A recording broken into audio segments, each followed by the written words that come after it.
দীর্ঘ যুদ্ধ, বোমার ধ্বনি আর আতঙ্কের রাতগুলো পেছনে ফেলে গাজা আজ প্রথমবারের মতো নিশুতি রাতের নীরবতা উপভোগ করছে। শিশুরা নির্ভয়ে ঘুমোচ্ছে, মায়েরা শান্তির শীতল শ্বাস নিচ্ছেন, কারণ ইসরায়েলি বাহিনীর বোমার শব্দ থেমেছে। ট্যাঙ্কের গর্জন আর শোনা যায় না, আর তাই চারপাশে সৃষ্টি হয়েছে এক অপার নিস্তব্ধতা। কিন্তু এই নিস্তব্ধতা ভয় নয়, এটি নতুন জীবনের প্রতিধ্বনি। শুধু তাই নয়, তারা খুশিতে রাস্তায় নাচছে, গাইছে। রক্ত, মৃত্যু আর বিচ্ছেদের গল্প শেষে গাজা লিখতে চলেছে এক শান্তির উপাখ্যান।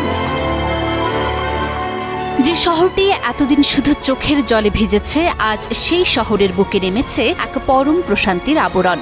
কারণ অবশেষে গাজা যুদ্ধবিরতি এবং বন্দি বিনিময়ের জন্য মার্কিন প্রেসিডেন্ট ডোনাল্ড ট্রাম্পের পরিকল্পনার প্রথম পর্যায়ে বাস্তবায়নে একমত হয়েছে হামাস এবং ইসরায়েল। এই সংক্রান্ত একটি চুক্তিতে স্বাক্ষর করেছে দুপক্ষ, যা ঘোষণা দিয়েছে মার্কিন প্রেসিডেন্ট ডোনাল্ড ট্রাম্প স্বয়ং।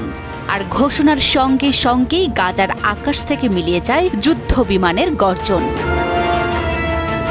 আর তারপরে দীর্ঘ 2 বছরের বিভীষিকা শেষে গাজার আকাশে যেন প্রথমবারের মতো নেমে এসেছে এক টুকরো নীরবতা। রাত জাগা চোখগুলো আজ একটু নিশ্চিন্তে বন্ধ হচ্ছে। আমি বুঝি নির্মাণের শিল্প, সালাম স্টিল বোঝে ডিউরেবিলিটি। সালাম স্টিল, মোস্ট ডিউরেবল স্টিল। কাপা কাপা নিঃশ্বাসগুলো খুঁজে পেয়েছে কিছুটা স্থিরতা। হাজারো বাস্তুচ্যুত মানুষের ঠাঁই নেয়া তাঁবুর শহরগুলোতে আজ রাস্তাগুলো শুনশান।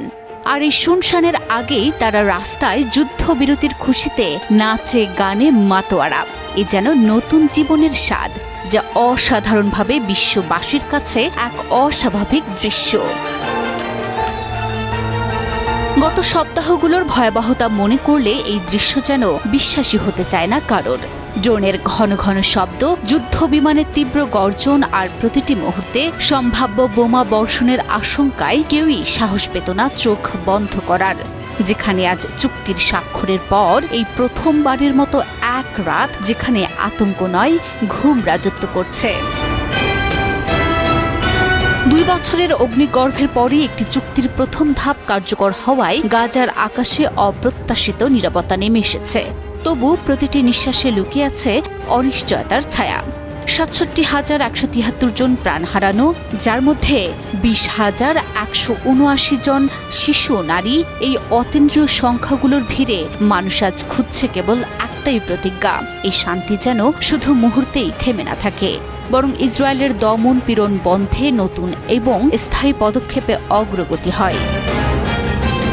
এখন দেখা যাক গাজাবাসীর জন্য সামনে আর কি অপেক্ষা করছে। এদিকে ডোনাল্ড ট্রাম্প এই শান্তি চুক্তি বাস্তবায়নে সকলের প্রতি কৃতজ্ঞতা প্রকাশ করেছেন।